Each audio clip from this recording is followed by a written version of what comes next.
आज बच्चों हम लोग जो है बेसिक कंसेप्ट का छोटा छोटा टर्म को पढ़ेंगे, है ना। जैसे मोलेरिटी हो गया, मोल फ्रैक्शन हो गया, मोलेलिटी हो गया, मोल परसेंट हो गया, है ना, मास परसेंट हो गया। ये सारा चीज़ के बारे में हम लोग पढ़ेंगे। एक्चुअली क्या है, छोटा छोटा चीज़ है, लेकिन हर एक चैप्टर में इस सब का योगदान रहता है। और ये सब अगर नहीं पढ़ेंगे तो बड़ा चैप्टर में जो न्यूमेरिकल है उसमें आप फंसते चलेंगे। इसलिए ये सारा टॉपिक को हम लोग पढ़ेंगे, लेकिन धीरे धीरे पढ़ेंगे, है ना। तो आज हम लोग पढ़ते हैं बच्चों मास परसेंट, है ना, यानी रिएक्शन इन सॉल्यूशन। कहता है, पहले आप भी लिखिएगा रिएक्शन इन सॉल्यूशन, यानी किसी सॉल्यूशन में रिएक्शन होता कैसे है ना। जैसे कोई भी सॉल्यूशन बनता है, solute plus solvent is equal to solution.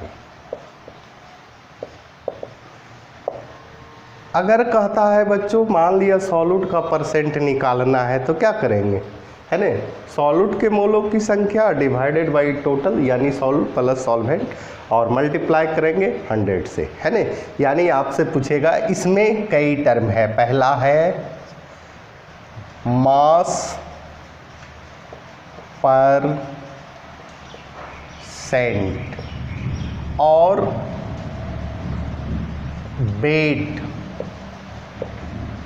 Wait पर सेंट, है ना। इसको हम लोग ऐसे लिखते हैं W/W परसेंट ब्रैकेट में बन के, है ना। दूसरा है मोल फ्रैक्शन, है ना। तीसरा है मोलेरिटी, चौथा है मोलेलिटी। ये सारा टॉपिक जो है बच्चों सॉल्यूट, सॉल्वेंट और सॉल्यूशन से रिलेटेड है ना। अब हम लोग मास परसेंट देखते हैं कि मास परसेंट है क्या, है ना। तो मास परसेंट, है ना, इस प्रकार से लिखा जाता है, मास परसेंट या वेट परसेंट, W/W। कहता है कि मास परसेंट, मैंने अभी बताया कि मास परसेंट निकालना है, जैसे सॉल्यूट का निकालना है तो सॉल्यूट का mass divided by total solution, यानी सॉल्यूट प्लस सॉल्वेंट, अब मल्टीप्लाई करेंगे, चूँकि मास परसेंट हम लोग निकाल रहे हैं ना।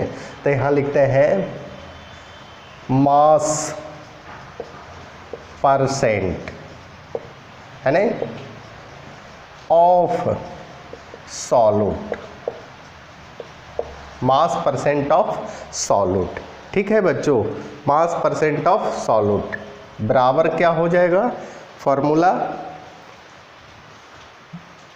मास of solute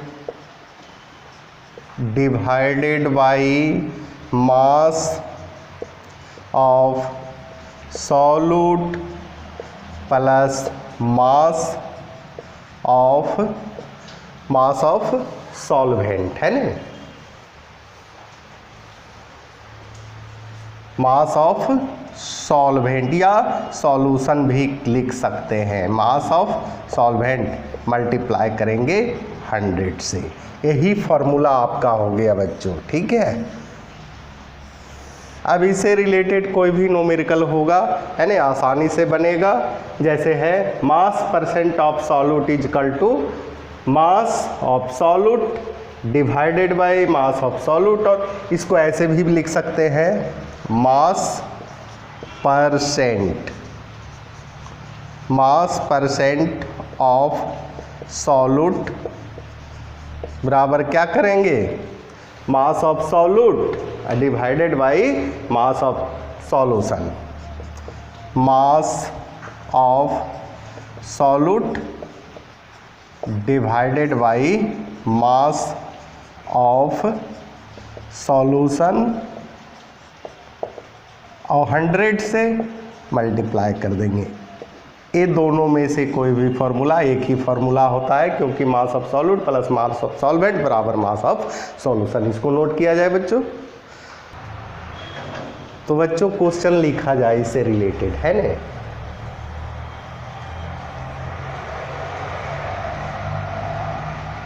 A solution is prepared, calculate the mass per of solid। बच्चों एक क्वेश्चन है, कह रहा है ए solution is prepared by adding 2 gram of substance, है ना। यानी सॉल्यूट 2 ग्राम है, solute 2 gram of A substance है टू 18 ग्राम ऑफ वाटर। यानी 2 ग्राम सबस्टांस 2 ग्राम सॉल्यूट जो है 18 ग्राम वाटर में ऐड किया गया।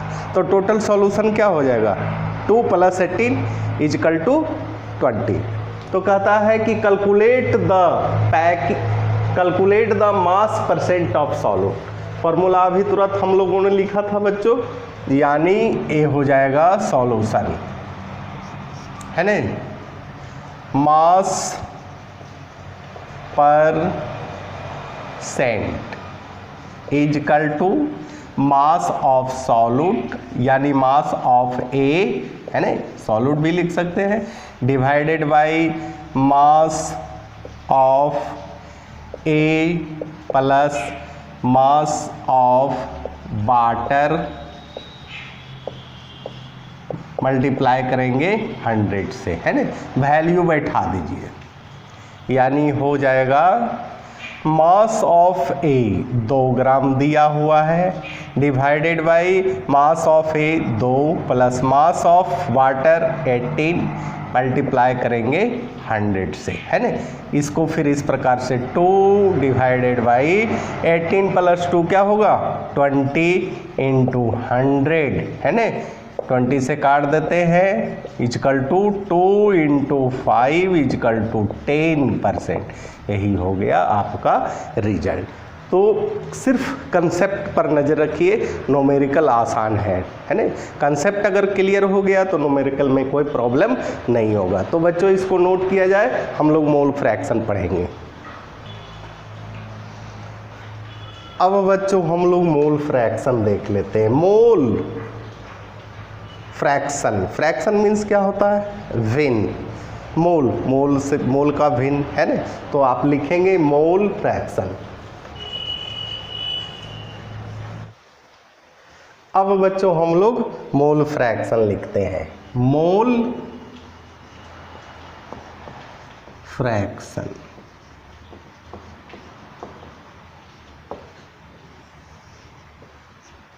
जैसे कहता है कि H2 है, N2 है, NH3 है ना।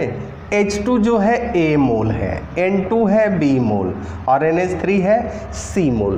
टोटल मोल क्या हो गया बच्चों, टोटल नंबर ऑफ मोल बराबर A + B + C। और हम लोग को निकालना है फ्रैक्शन, किसी का भी आप निकाल लीजिए, है ना। H2 का, यानी mole of H2 = mole of H2 divided by mole of H2 plus mole of N2 plus mole of NH3। यही बच्चों हो गया मोल फ्रैक्शन, है ना। बहुत सारा गैस दिया हुआ है जैसे H2O2 N2 F2 Cl2, है ना।